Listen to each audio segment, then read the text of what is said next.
السلام علیکم یا سیدی یا رسول اللہ وعلی آلک و صحابک یا سیدی یا حبیب اللہ۔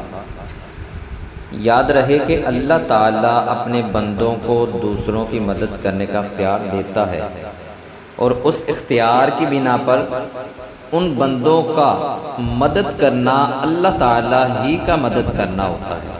جیسے غزوہ بدر میں فرشتوں نے آ کر صحابہ کرام رضی اللہ تعالی عنہم کی مدد کی، لیکن اللہ تعالیٰ نے ارشاد فرمایا وَلَقَدْ نَصَرَكُمُ اللَّهُ بِبَدْرٍ وَأَنْتُمْ أَذِلَّةٌ، اور بے شک اللہ نے بدر میں تمہاری مدد کی جب تم بالکل بے سر و سامان تھے۔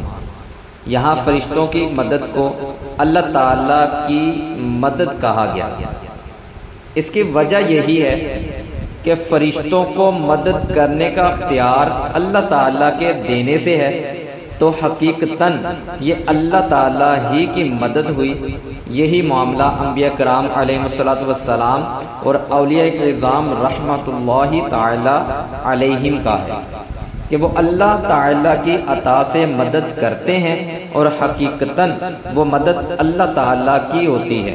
جیسے حضرت سلیمان علیہ السلام نے اپنے وزیر حضرت آصف بن برقیہ رضی اللہ تعالی عنہ سے تخت لانے کا فرمایا، اور انہوں نے پلک جھپکنے میں تخت حاضر کر دیا۔